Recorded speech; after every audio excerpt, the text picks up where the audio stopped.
Obrigado, Senhor. Obrigado pela vida do meu irmão, minha irmã dizimista e ofertante, irmãos e irmãs que têm mantido essa obra, que têm honrado com o compromisso dessa obra, sendo fiel no seu dízimo, na sua oferta. Obrigado pela vida de cada um. Que o Senhor continue a derramar as tuas bênçãos sobre a vida dos profissionais liberais, dos autônomos, do pequeno, do micro, do médio empresário, da diarista, da doméstica, dos aposentados. Pai querido, em nome de Jesus, eu te louvo por essas vidas, eu te louvo por esse povo. Em nome de Jesus, que as tuas bênçãos, a tua mão não cesse, mas continue sobre a vida de cada um deles, em nome de Jesus. Amém. Amém? Amém. Quem quer ouvir a palavra do Senhor hoje? Aleluia. Cate bem à frente em nome de Jesus. Prepare o teu coração, abra o teu coração. Não só, como sempre a gente tem feito, orar pela vida de quem vai pregar, de quem vai ministrar. Isso é bom, é maravilhoso. Mas pedir ao Senhor que dê sensibilidade para absorver, para entender, para ser tocado pela palavra do Senhor. Estenda as tuas mãos em direção à irmã Kátia. Senhor, está aqui a tua serva, prontamente se dispôs a estar aqui essa noite. Sabemos nós de que quando subimos nesse púlpito para ministrar a tua palavra, nós temos algumas lutas, e uma delas Pai querido, não é a incerteza, mas uma das lutas que nós temos é porque nós sabemos a responsabilidade que está sobre os ombros de quem está com a responsabilidade, e com a tua serva não é diferente.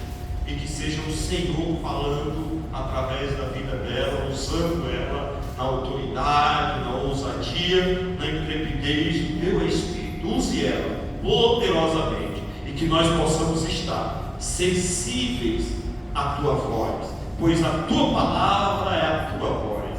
Pai querido, fala conosco. Nós cantamos agora há pouco no hino dizendo: fala, Jesus querido, fala aos nossos corações. Mas que nós estejamos apercebidos e sentir a tua voz, sentir a tua presença através dessa ministração. É o que eu te peço e te agradeço em nome de Jesus.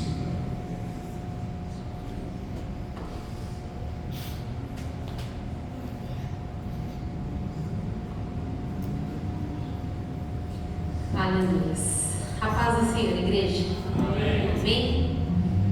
Felizes com o Senhor, mais uma noite, o ano começando, o primeiro mês já findando, e até aqui nos ajudou o Senhor. Amém? Vamos ler aqui, vou abrir aqui minha Bíblia, no livro de Atos, no capítulo 1. Para quem esteve quando eu fiz a última ministração, eu ministrei sobre João Batista, o precursor de Jesus. Aquele que veio preparar o caminho de Jesus, para que eu e você tivéssemos a oportunidade de ouvir falar, de conhecer e de servi-lo de todo o nosso coração. E nessa oportunidade, eu tentei fugir de todas as formas, encontrando, porque a gente se preocupa em falar daqueles homens e daquelas mulheres que serviram a Deus com toda a sua vida, com toda a sua paixão, com todo o seu amor. A gente fala de Paulo, de Abraão, de Moisés, de Isaac, de Jacó, de Pedro, de João. A gente fala de tantos homens, de tantas mulheres que serviram ao Senhor. Mas a gente se esquece de falar daquele que veio, daquele que era, daquele que é, daquele que há de vir novamente, o alfa, o ômega, o princípio e o fim. A gente esquece de falar de Jesus. E uma pergunta que eu fiz para mim mesma: quem é Jesus para mim? Eu vou lá no grupo: quem é Jesus para você? Quem é Jesus para mim? E a gente precisa parar para pensar: quem é Jesus? Porque é fácil a gente falar para alguém: ei, Jesus te ama. Mas e se a pessoa te perguntar: quem é Jesus? O que você vai responder? Você vai falar: Jesus é filho de Deus? Ele morreu por você na cruz? Como você vai explicar tudo que Jesus é? Porque muitas vezes a gente não sabe explicar nem para nós mesmos. E quando o nome Jesus veio ao meu coração para falar de Jesus, eu pensei tantas coisas. Eu estudei tanto sobre Jesus que não cabe nesse caderninho, porque seriam necessárias muitas horas. Então eu resumi tudo que eu pude para falar algumas coisas que a mim foi muito importante. E isso me veio muita clareza, porque eu estou no propósito de ler o Provérbios desde que iniciou o ano, porque são 31 provérbios, 31 dias, um provérbio por dia. E quando eu li Provérbios 8, eu me apaixonei tanto, depois de ler outras vezes, mas dessa vez foi de forma diferente. E quando eu vi quem era Provérbios 8, que estava ali tão declarado, houve uma alegria tão grande no meu coração, e desde então o Senhor tem falado comigo de Jesus, a sabedoria, o verbo de Deus, o Logos do Senhor. No livro de Atos, no capítulo 1, eu vou ler, não sei nem que versão que é essa, que é diferente da minha Bíblia. Capítulo 1, versículo 4 diz assim: um dia, quando estava com os apóstolos, Jesus deu esta ordem: fiquem em Jerusalém e esperem até que o Pai lhes dê o que prometeu, conforme eu disse a vocês. Pois de fato, João batizou com água, mas daqui a poucos dias vocês serão batizados com o Espírito Santo. Então aqui Jesus já havia ressuscitado, já havia sido morto na cruz, ressuscitado. Após a sua ressurreição, ele ainda andou sobre a terra mais 40 dias ensinando. E aqui em Atos, quando você lê desde o início, você vai ver que Jesus assentou-se com os discípulos, pelo Espírito Santo os ensinou e lhes deu uma ordem: ficai em Jerusalém, não saiam de Jerusalém, porque foi feita uma promessa. Lá em Joel foi feita uma promessa que o Espírito do Senhor seria derramado sobre todos, grandes e pequenos, pobres e ricos, servos, servas, todos receberiam o Espírito de Deus. Eu vou me ater àquilo que eu escrevi, porque eu não quero fugir, para que eu não vá para outros textos que eu já estudei, para que eu não saia daquilo que eu já me propus a trazer esta noite, amém? Então, após a ressurreição de Jesus, que foi visto por muitas pessoas e ficou 40 dias antes de subir aos céus, e deu a ordem para os seus discípulos: fiquem em Jerusalém. Jesus, o profeta, profetizou que o Espírito seria derramado. E ali, Atos 2 vai falar do dia de Pentecostes. Então, o que seria o dia de Pentecostes?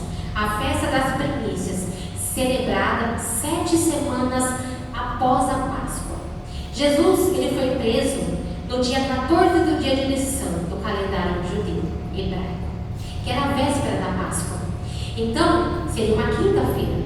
Na sexta-feira, Jesus foi crucificado, já iniciava a Páscoa, dia 15. E ao terceiro dia, Jesus ressuscitou.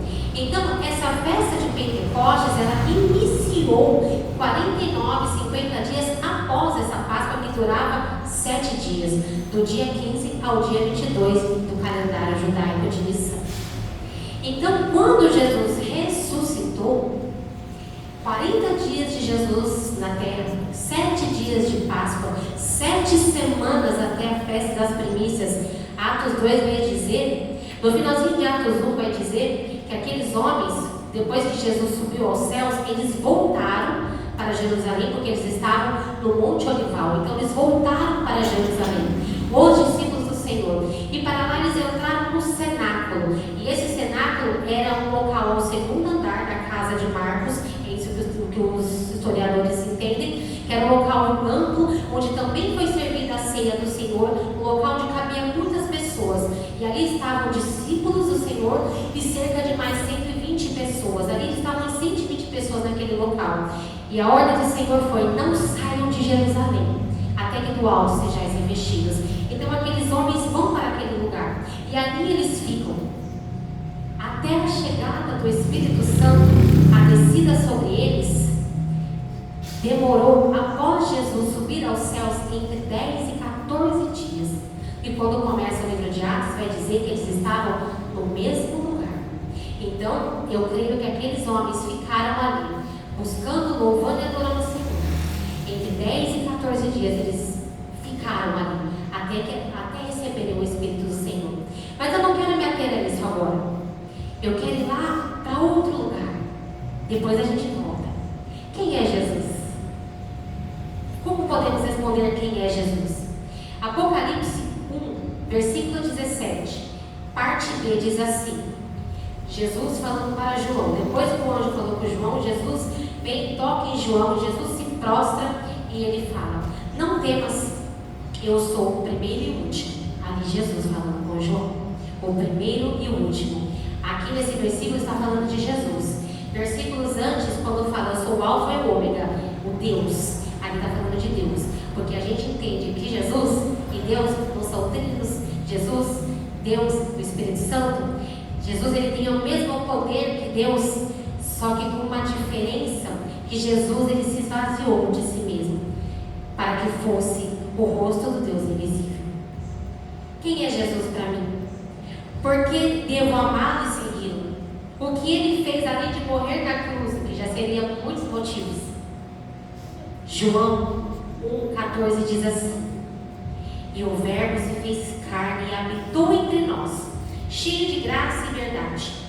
Vimos a sua glória, glória como unigênito do Pai.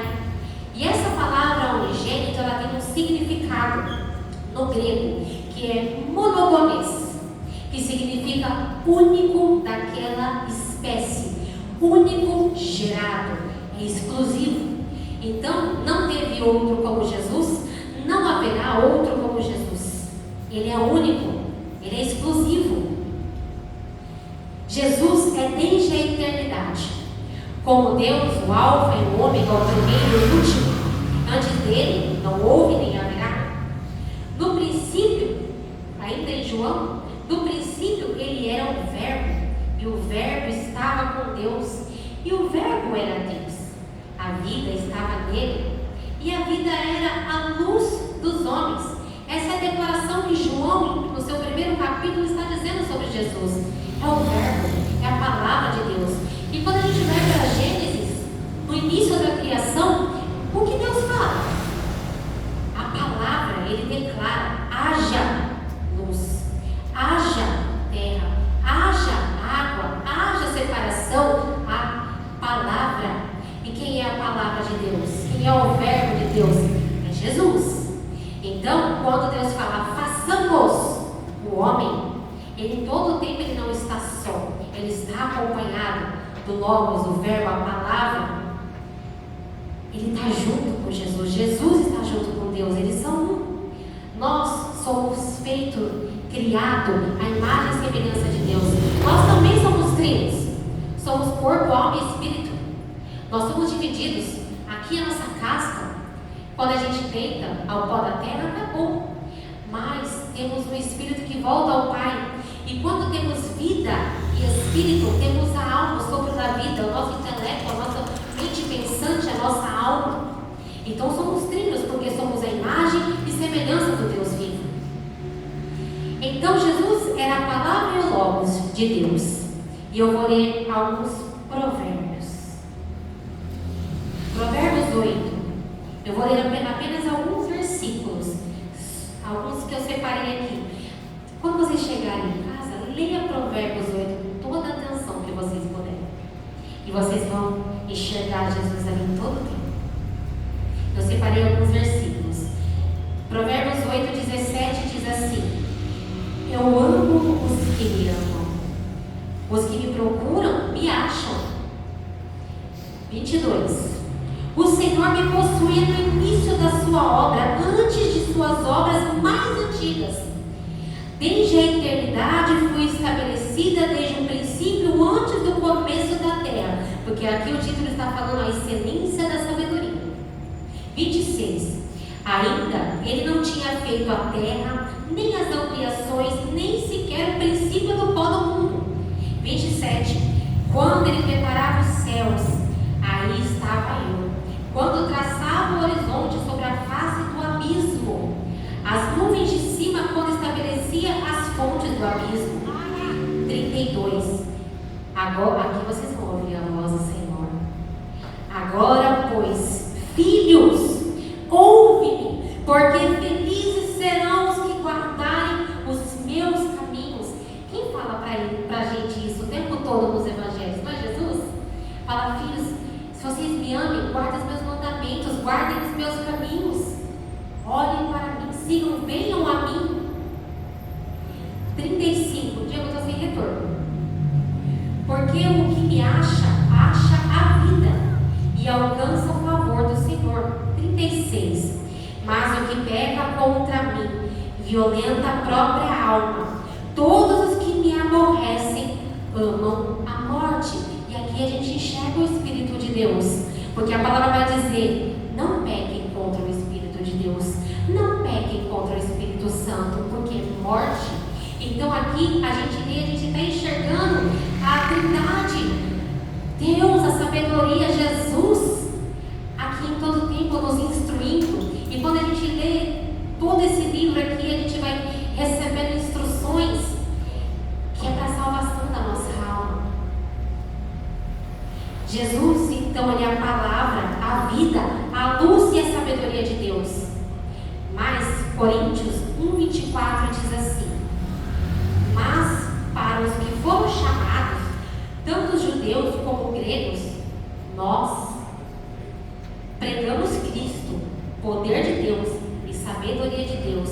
Então Paulo em Coríntios ele está afirmando que Jesus é o poder e a sabedoria de Deus. Mas quando olho para a palavra e vejo que Jesus nasceu de uma mulher, cresceu igual a mim e a você, como posso atribuir tanta glória para um homem que veio de uma mulher? Você consegue pensar? Porque quando a gente olha para nós mesmos, a gente não enxerga isso, né? Mas com Jesus tudo é diferente, mesmo nascendo de um ventre de uma mulher. Filipenses, capítulo 2, verso 5 diz assim: tende em vós o mesmo sentimento que houve também em Cristo Jesus, pois ele, subsistindo em forma de Deus, antes em si mesmo se esvaziou, assumindo a forma de servo, tornando-se em semelhança de homens e reconhecido em forma humana. Como pode um ser tão grande se tornar tão pequeno só para se parecer comigo e com você e sem nenhum problema? Porque nós, os seres humanos, quando a gente está aqui, se a gente precisa descer alguns degraus, a gente acha humilhação. Só porque a gente conseguiu subir uns degrauzinhos acima, quando precisamos retroceder, a gente acha que está sendo humilhado. Mas Jesus, ele é o dono de tudo, do ouro, da prata. Ele está nos céus, assentado no seu trono. E ele se esvaziou de si mesmo. Deixou toda a sua glória para descer e ficar no mesmo nível que eu e que você. E ainda ele não veio já formado. Ele veio como um bebezinho, foi crescendo e aprendendo sem nenhum problema de se parecer comigo e com você. Porque ele sabe a glória que ele carrega. Ele sabe a plenitude, o poder que ele tem dentro dele. Então ele não tem nenhum problema em se parecer comigo e com você. Tanto que ele não teve nenhum problema em formar a mim e a você a sua imagem e semelhança. Isaías 9:6 ele vai dizer assim: porque um menino nos nasceu, um filho se nos deu, o governo está sobre seus ombros, e o seu nome será Maravilhoso, Conselheiro, Deus Forte, Pai da Eternidade, Príncipe da Paz. Antes de Jesus de fato nascer, vir como uma criança, ele já havia sido profetizado por muitos homens. Aliás, Jesus ele não apareceu só depois que ele nasceu do ventre de Maria. Jesus está desde a criação. Sabe aqueles momentos em que Deus envia um anjo para falar com alguns dos seus servos, com alguns dos seus profetas? Muitas vezes era o próprio Jesus ali, falando com aqueles homens.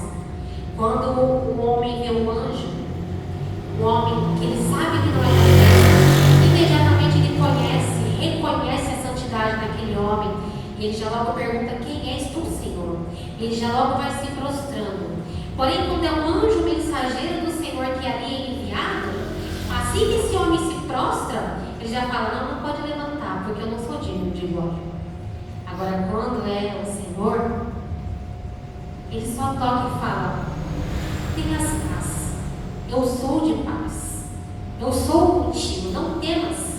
Ele não repreende porque está dando glória, porque o único digno de glória é o Senhor, e precisamos honrar e glorificar a Ele.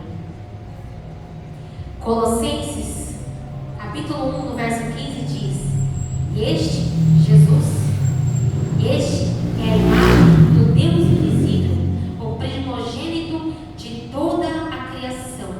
Ninguém jamais viu a glória de Deus, a face do Deus Pai, em toda a sua glória, em toda a sua plenitude. Por isso que Ele enviou Jesus, porque Jesus, Ele se despiu de toda a sua glória, para que não morrêssemos ao olhar para Ele. Então Ele veio despido de toda a sua glória, de todo o seu poder que havia nos céus entre Ele, para que nós, para que aqueles homens lá atrás pudessem olhar a Jesus face a face, comer com Jesus, conversar com Jesus, caminhar com Jesus. Jesus em nenhum momento deixou de ter poder e ser Deus, mas Ele esvaziou-se de toda a sua glória para que aqueles homens pudessem olhar face a face a Jesus. Muitos tiveram esse privilégio. É o chamado do Deus escônditos, é o Deus do secreto, é o Deus do oculto, é o Deus da glória que ninguém pode ver. Aí Ele manda Jesus para que esse escôndito seja revelados. É aquele Deus revelados, é aquele que a gente enxerga em Jesus. Como demonstrar o meu amor por Cristo? Se nada do que eu fizer vai me fazendo me amar mais ou menos. Porém, essa não é a questão. A questão é o quanto eu amo a Deus, o quanto eu tenho amado a Deus, o quanto eu tenho buscado honrar a Deus com a minha vida. Essa é a questão. Porque Deus, Ele já provou todo o seu amor. Quando Ele enviou o seu unigênito, seu primogênito, para morrer por mim e por você, Ele já demonstrou todo o seu amor. Mas e o meu amor? Como eu tenho demonstrado o meu amor? Como eu tenho falado para o Senhor que eu verdadeiramente o amo? Como eu tenho feito isso? Como eu posso fazer isso? Porque tão grande é o amor dele por mim, que nada do que eu fizer chegará perto. Aleluia, Jesus. Aqui eu quero usar um exemplo, que eu até falava para os meus filhos esses dias. E esse exemplo não é meu. Esse exemplo é de um pastor, que eu ouvi ele usando esse exemplo e eu achei muito prático, para que eu e você consigamos entender. Como eu posso demonstrar o meu amor a Deus? Como eu posso falar que eu amo Jesus? Um homem ou uma mulher, se ele diz assim: eu não vou me prostituir com outra mulher, porque eu sou casado. Vai que alguém vê, vai que eu vou para o inferno. Então, eu sou casado e não posso. É uma resposta rasa, fria, sem amor. Não faz sentido. Agora, se um homem fala: eu não preciso disso, porque eu amo a minha esposa, eu respeito a minha esposa, eu tenho tudo que eu preciso, eu amo ao Senhor, eu respeito a Ele, tudo muda, todo sentido muda, porque o amor, o respeito, a fidelidade, alguém que eu amo, não é por medo de ir para o inferno que eu deixo de fazer, é porque eu amo. Eu escolho não pecar, não porque eu tenho que ter medo do inferno, não porque eu tenho medo de ir para o inferno, como a gente cresceu ouvindo: não faça isso que você vai para o inferno, não faça aquilo que você vai para o inferno. Outrora a gente ouvia pregadores em cima do púlpito jogando todo mundo no inferno: não faz isso que é inferno, não faz aquilo que é inferno. E quando saíram da igreja, que é inferno? Muitos foram embora porque só se falava do inferno. Mas aquele lugar de falar do dono do céu, do olho da prata, do Salvador, do remidor dos pecados, não é lugar de falar sobre o inferno. O inferno é o lugar daquele que não quer caminhar com Cristo,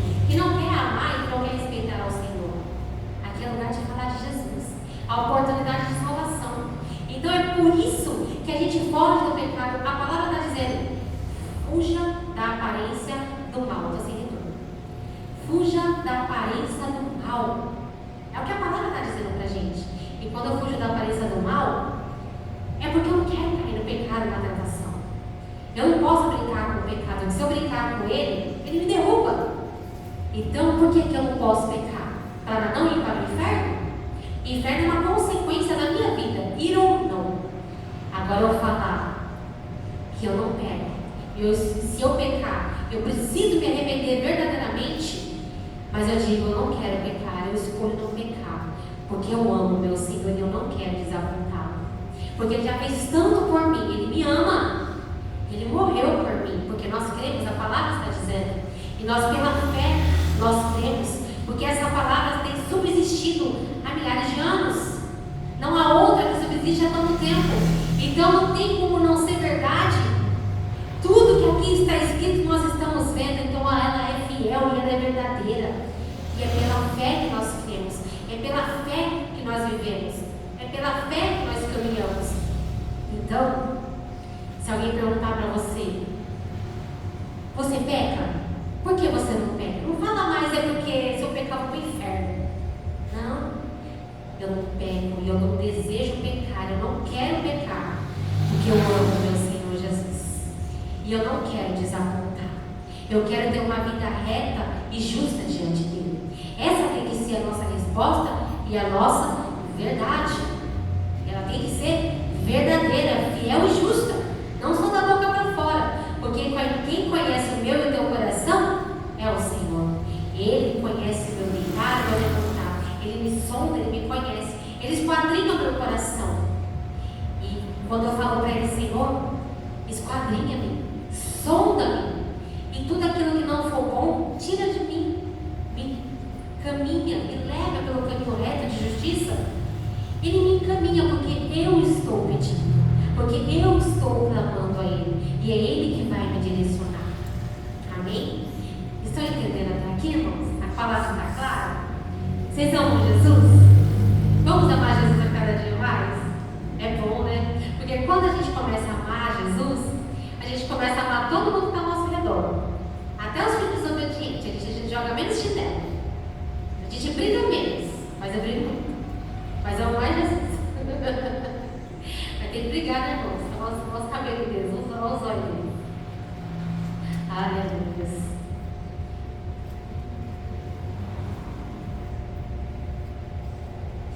Minha remissão de pecados não é feita mais com sacrifícios de animais. Vocês lembram quando Jesus disse lá em Mateus? Não penseis que vim revogar a lei e os profetas. Não vim revogar, mas eu vim cumprir. Porque se o Senhor é de eternidade a eternidade, então Ele não veio mudar, Ele veio cumprir. Ele veio aperfeiçoar aquilo que já era bom.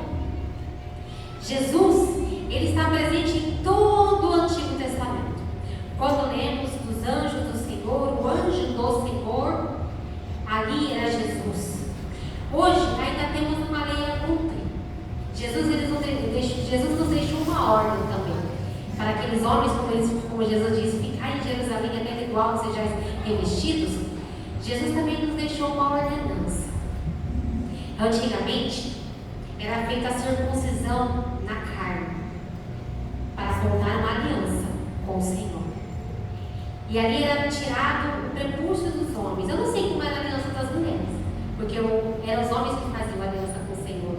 E aquele homem era responsável por toda a sua família, todos os homens. Mas a mulher, ela não tinha aliança na sua carne, somente os homens, responsável por toda a sua família, por toda a sua geração. Então, naquele tempo, que legal, os homens sofriam. As mulheres se livraram dessa parte. Porém, Jesus veio aperfeiçoar, porque essa lei foi deixada, porque Jesus veio. E aqui já havia um cordeiro que haveria de morrer e ser ressurreto. Então, não precisava mais circuncisar a sua pele, a sua carne, como aliança do Senhor. Hoje, a nossa aliança com o Senhor é chamada de batismo. João veio e batizou na água para a remissão dos pecados. Jesus veio e nos batizou com o Espírito Santo e selou em nosso espírito, em nossa alma, em nosso coração, uma nova aliança. Quando eu e você cremos no Senhor Jesus, o aceitamos e descemos as águas, porque a palavra vai dizer que todo aquele que crer e for batizado será salvo. Então, quando fazemos o ato de fé, de aliança com o Senhor, do batismo nas águas, ali é mortificado o meu eu. Só que aí eu fui batizada, eu estou salva? Não. Eu vou ter que me santificar todos os dias. Eu tenho que fazer por onde todos os dias, por mais que a salvação seja de graça e pela graça. Mas eu posso caminhar no inferno se eu quiser, mesmo tendo uma salvação de graça, pela graça e com uma aliança. Eu posso me desviar do caminho. E aí, o rumo onde eu vou ter da vida eterna, só Deus sabe. Mas que os meus caminhos precisam ser retos, precisam ser. Como outrora, não era porque o homem era feito uma aliança em sua carne, no seu prepúcio, que ele estava salvo.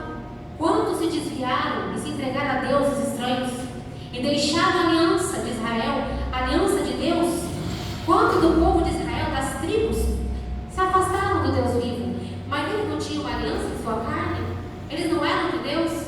Por isso entra uma briga entre Paulo e os outros homens, porque uns eram circuncidados, outros não eram, fica uma briga para cá, uma briga para lá.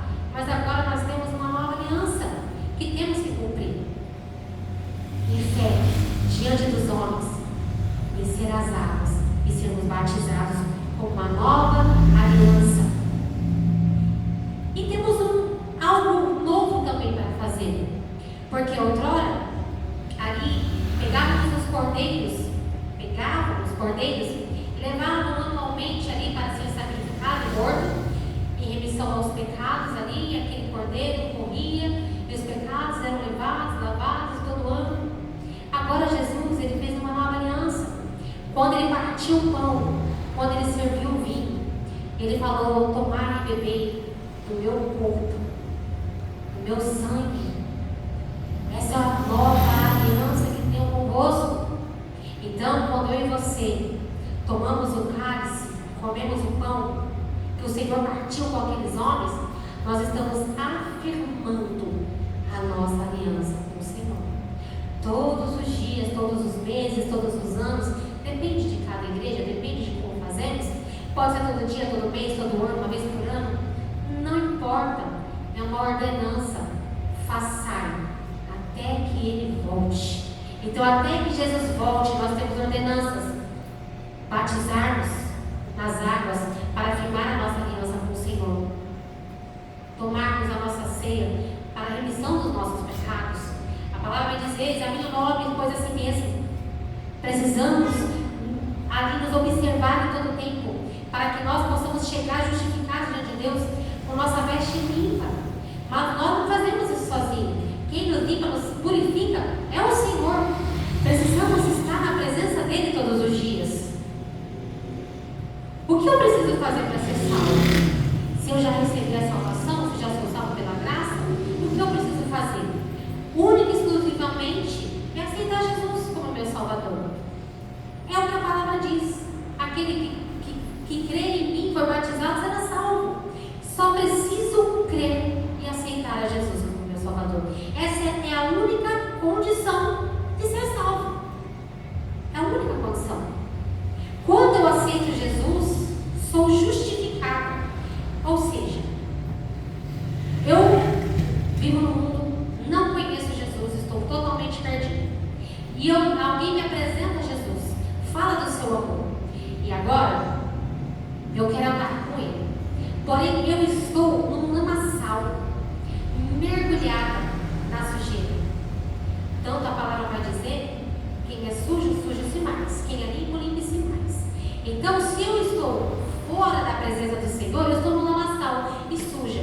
Aí agora eu aceitei a Jesus, eu quero caminhar com Ele. Jesus vem com sua mão, me tira do lamaçal para fora. Ele me justificou, Ele me salvou.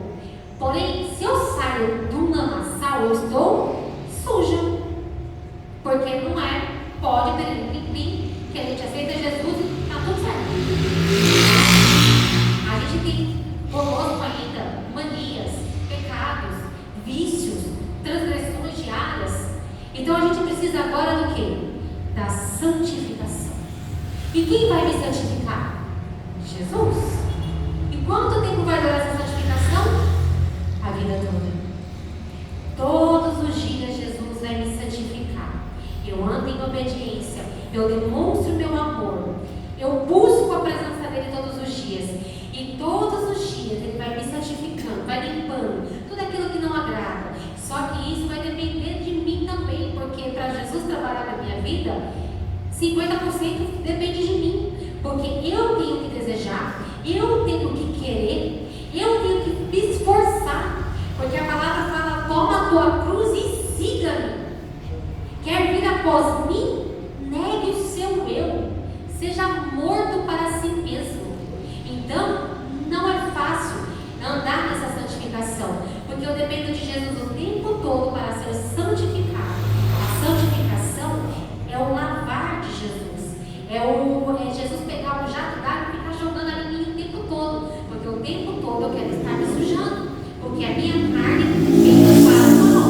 E o meu espírito, que agora é do Senhor, ele quer a glória do Senhor. Então o nosso corpo, ele fica de um lado para o outro. Por isso a palavra vai dizer: não desvie nem para a direita nem para a esquerda. Olha para lá. Siga reto. Se eu olhar reto, se eu olhar só para Jesus, eu não vou ficar me perdendo nas bifurcações deste mundo. Porque quando eu me perco, tem que voltar tudo de novo. Meu trabalho é dobrado, é muito mais lama para tirar. Então, se você já está no caminho reto, não se perca, continue. Deus para nós é como a água para o peixe. Não temos vida fora dele. Você já viu um peixe viver fora da água? Ele não vive. Alguns minutos, se possível, poucos minutos, mas ele vai morrer, ele não vai respirar. Precisamos mergulhar no rio do Senhor todos os dias, no mais profundo. A palavra vai dizer que há águas que emanam do trono de Deus, águas puras. Precisamos mergulhar nessas águas, porque como o peixe não vive fora da água, não podemos viver fora da presença do Senhor, porque fora da presença do Senhor é morte, não temos vida. Então precisamos ser como aquele peixinho dourado que a gente vê nos aquários, nadar o dia inteiro. Precisamos nadar na presença do Senhor, mergulhar no profundo, conhecer o oculto e o escondido que o Senhor tem para nos revelar. Mas para isso a gente precisa buscar. Devemos andar verdadeiramente em Cristo, pregando sua palavra da verdade, palavras de salvação, palavras de cura a todos aqueles que estão perdidos aí fora. Jesus é Deus forte, Pai da eternidade, Príncipe da paz, a palavra de Deus, a sabedoria de Deus, conselheiro, advogado, consolador, fiel, testemunho de Deus, onipotente, onisciente, onipresente, eterno, próprio amor, a própria justiça, Rei dos reis, juiz, governador, Senhor dos senhores, médico dos médicos, meu e teu Salvador. Isso algumas coisas que eu coloquei que Jesus é. Tem muitas outras coisas, porque Ele está de eternidade a eternidade. Encontraremos muito mais coisas para falar de Jesus, só que o tempo não deixa. Por isso precisamos fazer a nossa parte e buscar a conhecer quem é o nosso Salvador. Agora, com tantos atributos, com tantas coisas gloriosas, e mesmo assim um Deus tão grande se esvaziou de toda a sua glória para morar dentro de mim e dentro de você. E como pode um Deus tão grande assim escolher morar numa casinha pequena, muitas vezes apertadinha, que muitas vezes a gente não quer nem que ele caiba ali, que a gente quer tirar ele para fora para botar no prédio. E ainda assim, ele se esvaziou da sua glória para entrar dentro de mim, dentro de você, para que pudéssemos vê-lo face a face, andar com ele nessa terra e aprender com ele. E a palavra dele subsistiu até hoje, subsistirá até a eternidade, porque ele se mostrou face a face a aqueles homens que caminhou com ele.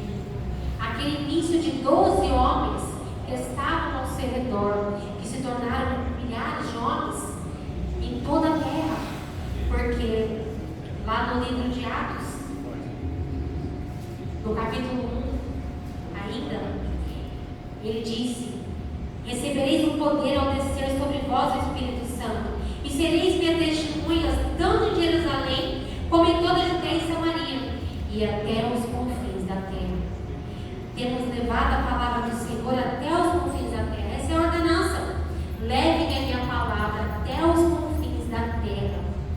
E esse Deus grande e poderoso, que usa a tua vida, usa a minha vida, para levar a palavra dele.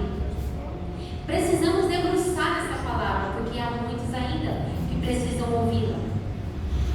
E no Atos 2, quando cumpriu o dia de Pentecostes, de repente veio do céu um som como um vento impetuoso e encheu toda a casa onde estavam assentados. E apareceram distribuídos entre eles línguas como de fogo, e pousou sobre cada um deles. Todos ficaram cheios do Espírito Santo e passaram a falar em outras línguas, segundo o Espírito lhe falava. E acontecerá nos últimos dias, diz o Senhor, que derramarei do meu Espírito sobre toda a carne. Vossos filhos e vossas filhas profetizarão, vossos velhos terão visões e sonharão vossos velhos. Até sobre os meus servos e sobre as minhas servas derramarei do meu Espírito naqueles dias, e profetizarão. 21 do capítulo 2. E acontecerá que todo aquele que invocar o nome do Senhor será salvo. Aquele que invocar o nome do Senhor será salvo. E ali, depois que aqueles homens foram cheios da glória, cheios do Espírito do Senhor, ali aquele lugar estava cheio porque havia uma festa. Ali era uma festa imensa e homens vieram de todas as províncias. Havia muitas pessoas naquele lugar. E quando aquelas 120 pessoas que estavam reunidas, onde desceu o Espírito do Senhor, aqueles homens saem dali de dentro falando como rajadas de fogo na língua de cada um que estavam ali. E aqueles homens ficam maravilhados, falam assim: mas esses homens são analfabetos. Como eles estão falando cada um sobre a nossa língua e estamos entendendo tudo que eles estão falando? O que ouvia grego, ouviu em grego. O que ouvia em espanhol, ouviu em espanhol. O que ouviu em inglês, ouviu em inglês. O que ouviu em hebraico, ouviu em hebraico. Aramaico, aramaico. Todos eles falaram na língua de cada um daqueles. Porque aqueles homens eram analfabetos. Ali eram ignorantes. Ninguém dava nada para aqueles homens. E de repente, pelo poder do Senhor, eles foram tomados pelo Espírito. E agora eles falavam e profetizavam. E aqueles homens ficaram maravilhados. Porém, sempre tem um para destruir tudo aquilo que o Senhor quer construir. E alguns olhavam e zombavam, dizendo: estes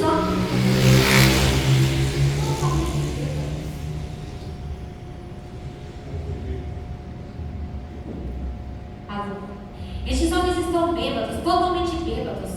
Aí Pedro, ouvindo aqueles homens dizer que eles estavam bêbados, ele se levanta, ele sai e começa a dizer: não estamos bêbados. A palavra do Senhor se cumpriu e fomos cheios da glória e do poder de Deus. Então Pedro começa a ministrar a verdade da palavra de Deus e a apresentar Jesus àquele povo que outrora não conhecia, porque Jesus já não estava mais lá. E Pedro começa a ministrar a palavra da verdade. E ali, Pedro dizia: arrependei-vos cada um de vós e sejam batizados em nome de Jesus Cristo para a remissão dos vossos pecados, e recebereis o dom do Espírito Santo, pois para vós outros é a promessa, para vossos filhos e para todos os que ainda estão longe. Isto é para quando o Senhor vosso Deus chamar. Então os que lhe aceitaram a palavra foram batizados, e havendo um acréscimo naquele dia de quase 3.000 pessoas. Na primeira ministração de Pedro, sem Jesus, quase 3.000 pessoas se batizaram e escolheram o Senhor Jesus sobre a deles. E se 3.000 pessoas se batizaram, escolhendo Jesus sobre a vida deles, para ser Salvador e Mestre sobre eles, pensa que cada uma dessas 3.000 tem 2 ou 3 ou 4 em casa, que vai chegar lá totalmente diferente, assim como você chegou na tua casa, quando aceitou Jesus, totalmente diferente, e agora a tua família vai falar assim: o que você tem de diferente? O que aconteceu com você? Aí eles vão dizer: eu ouvi um cara falar de um tal de Jesus que fez isso, e eu aceitei e vou andar com ele também. E agora a tua família também vai querer andar com esse Jesus. Então vamos colocar que esses 3.000 se multiplicaram, triplicaram, quadriplicaram e chegou até hoje, a mim e a você, quantos milhares de milhares de milhares, após uma ministração de um servo do Senhor que escolheu, independente de tudo que fosse sofrer, andar na presença do Senhor e apresentar a verdade da palavra dele. Chegou até mim e chegou até você a verdade dessa palavra. Então, a ordem do Senhor é: ficar em Jerusalém até que sejais revestidos do alto. Se você já entrou em Jerusalém, se você já foi revestido do alto, se você já foi cheio do poder do Senhor, o que você está esperando para ir sobre toda a terra, sobre todos os cantos e pregar a palavra do Senhor? E a sua terra pode ser aqui na esquina. A sua terra pode estar do seu lado, na porta do lado. A sua terra de pregação pode ser dentro do seu trabalho, dentro da sua faculdade, dentro da sua escola, dentro de um hospital. Não importa onde você for levado, quem te leva é o Espírito do Senhor. Quando você estiver em um lugar que você não está entendendo porque você está ali, porque outrora estava tudo bem, só levante as mãos e fala: Senhor, eis-me aqui. Faça a tua vontade e só ouça o Espírito falar com você e obedeça a voz do Senhor. Seja santificado e santifique pela palavra do Senhor aquele que estiver ao seu lado. Eu espero que, assim como eu recebi a palavra do Senhor, vocês tenham recebido ela e entendido quem é Jesus, e que você e eu possamos buscar ainda mais a conhecê-lo no oculto, no escondido, lá no nosso quarto, no nosso secreto, para que possamos todos os dias, quando pisarmos para fora da nossa casa, falar: Senhor, eis-me aqui, tu queres que eu te faça hoje? Porque Ele já fez você. Você levantou da sua cama, você comeu, bebeu, se trocou, está caminhando. Então você já tem tudo o que você precisa para servir ao Senhor, com toda a alegria do teu coração. Amém? Fiquem com a palavra do Senhor. Sejam abençoados e cheios da graça e do Espírito Santo de Deus sobre a minha e sobre a tua vida. Em nome de Jesus.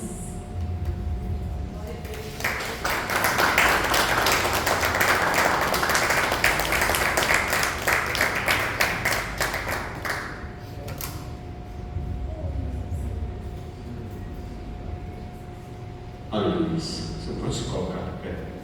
Em nome de Jesus.